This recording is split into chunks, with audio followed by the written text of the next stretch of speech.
쉐마 이스라엘 아도나이 엘로헤inu 아도나이 에하이. 들으라 이스라엘아, 여호와는 우리 하나님이요 여호와는 유일하시다. 바루 쉔카봇 말쿠토 레올람 바에. 영광의 이름을 송축하라. 그의 왕조는 영원하도다. 아멘. 하나님께 영광을 받고 올려드립니다.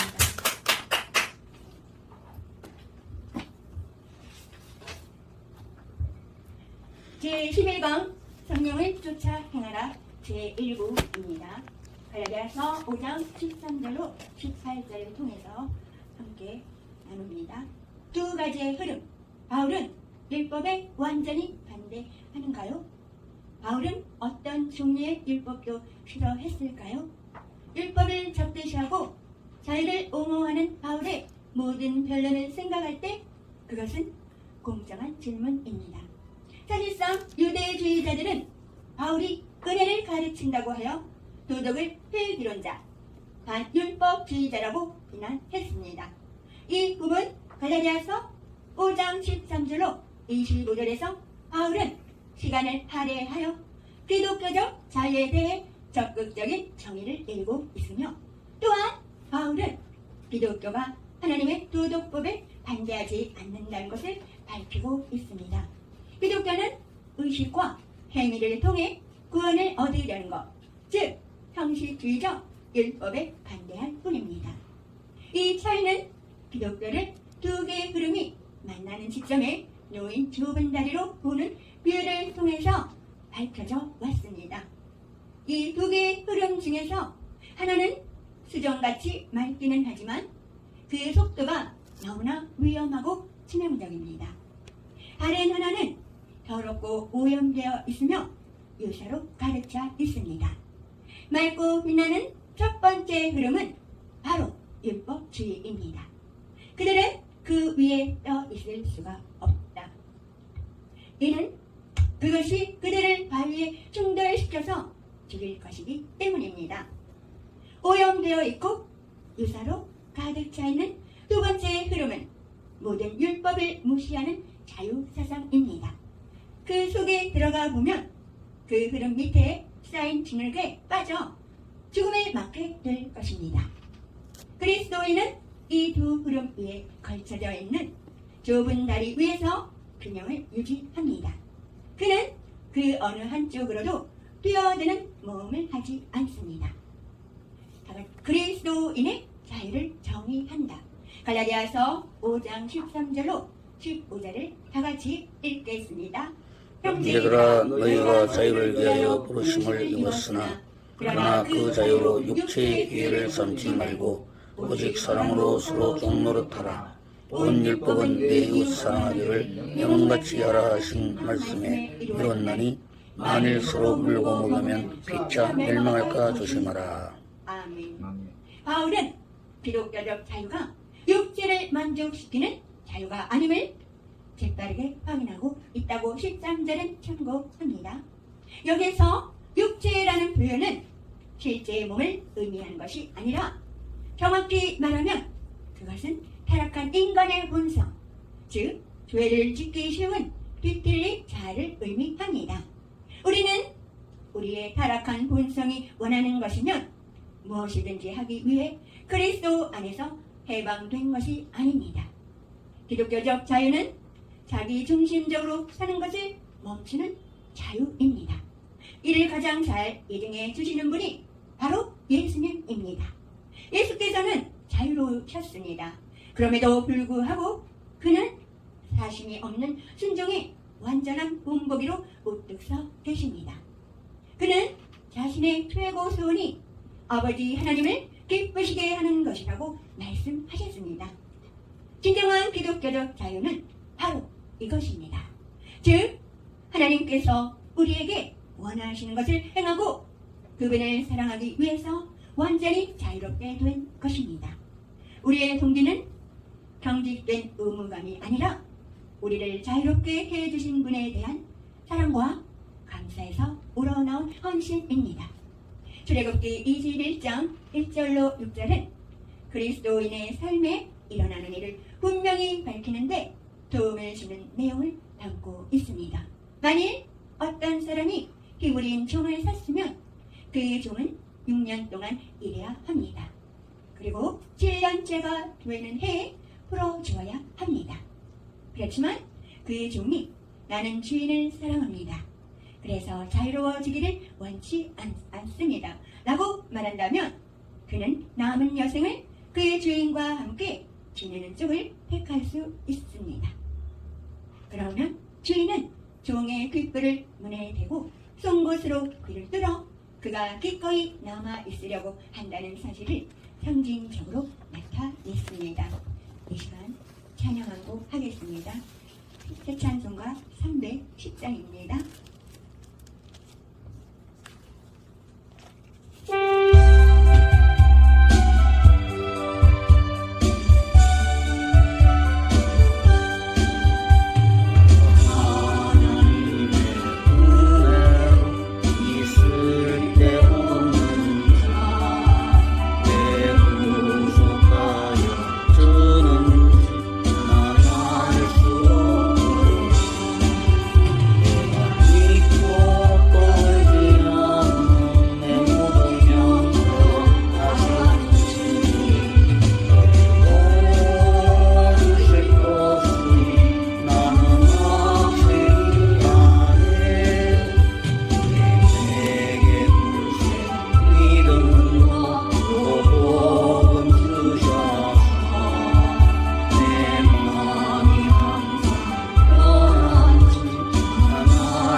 종이 처음 6년간 일했던 것과 남은 여생 동안 일하는 것 사이에는 아무런 차이가 없었습니다.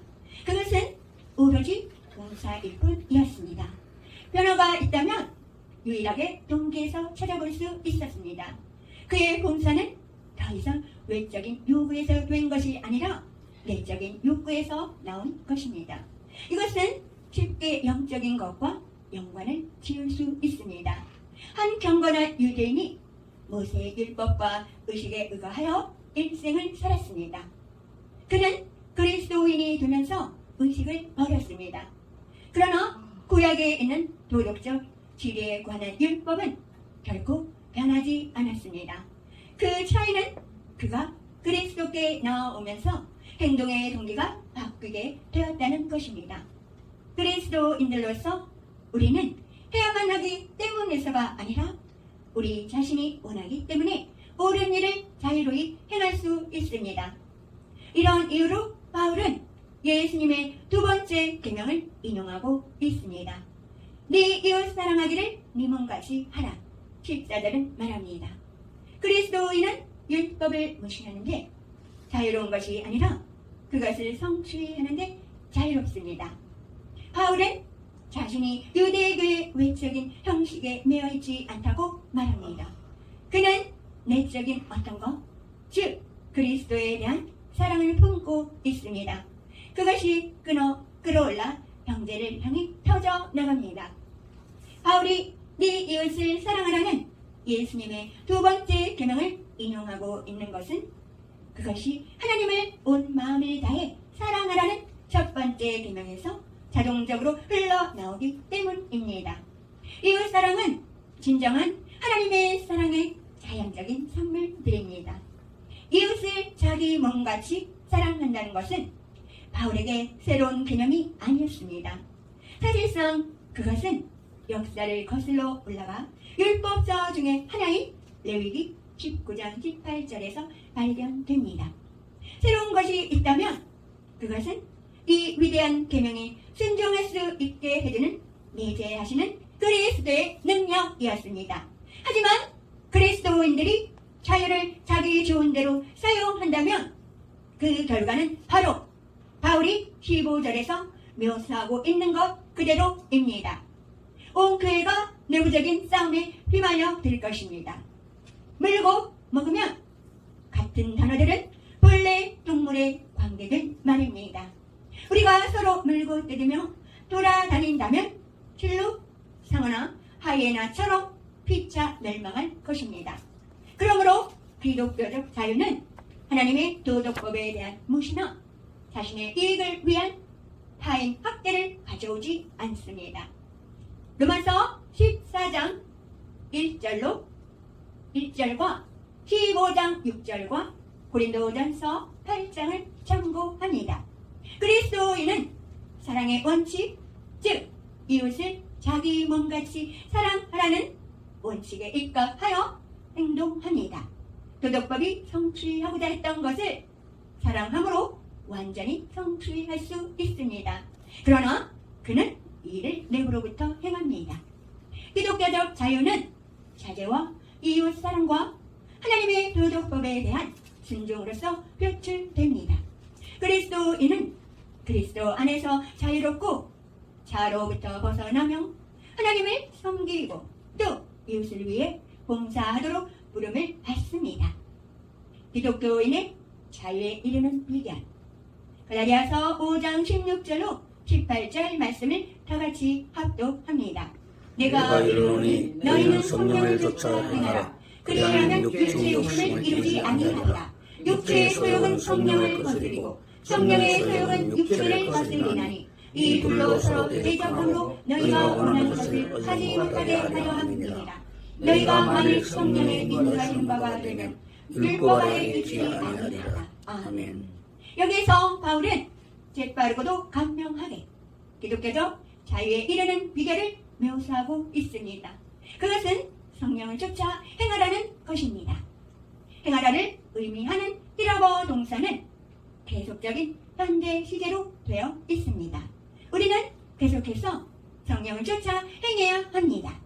바울은 일상의 과정, 즉 계속적인 행동을 말하고 있습니다. 성령을 쫓아 행하면 육체의 욕심을 이루지 아니할 것입니다. 우리가 성령을 쫓아 행한다면 우리 내부에서 하나님의 권능과 능력과 힘이 작용할 것입니다. 성령은 결코 우리 자신과 타인과 하나님을 침해하지 않는 방향으로 우리를 통해서 그리고 우리 안에서 활동을 합니다. 그리스도인들이 교회에 몇 번 갈까요? 하루에 기도는 얼마를 할까요? 성경은 얼마나 읽을까요? 등을 성결의 척도와 같은 것으로 생각합니다. 그들은 이 외적인 것들을 가지고서 영성을 결정해주는 점수를 매깁니다. 성령을 쫓아 행하라는 바울의 명령을 수행하기란 힘든 일입니다. 그리스도인이라면 누구든지 잘 알고 있듯이 거기에는 문제와 갈등이 있습니다. 성령과 육체는 절대로 사이좋게 지내지 못한다고 17절은 말합니다. 새 찬송가 301장입니다.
것이 자연히 내적인 투쟁을 일으킨다고 경고합니다.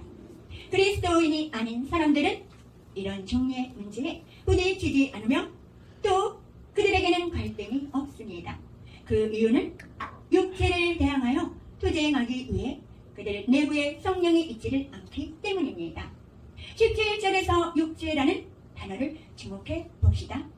이 단어는 어떤 신학적인 의미 함수도 없이 그저 몸 그 자체를 가리킬 수도 있다고 누가복음 24장 39절을 참고합니다. 또한 그것은 신학적인 의미로 죄의 교두보가 된 인간의 부분, 즉 낮은 본성을 가리킬 수도 있습니다. 그것은 사탄에게 일종의 상륙장애입니다. 갈라디아서 3장 3절을 참고합니다. 또한 그것은 자신의 힘으로 거룩해지려고 애쓰는 인간의 자기 노력을 의미할 수도 있다고 로마서 4장 1절과 갈라디아서 6장 12절을 참고합니다. 같은 17절에서 소욕이라는 단어도 주목해 봅시다. 흥정역 성경은 그것을 욕망이라고 번역하고 있습니다. 원래 헬라어 단어는 강력히 갈망한다는 것을 의미합니다. 육체는 언제나 성령과 다투고 성령에 부딪히고 있습니다. 그러나 그리스도인은 뒤에 앉아서 바라보고만 있을 수 없습니다.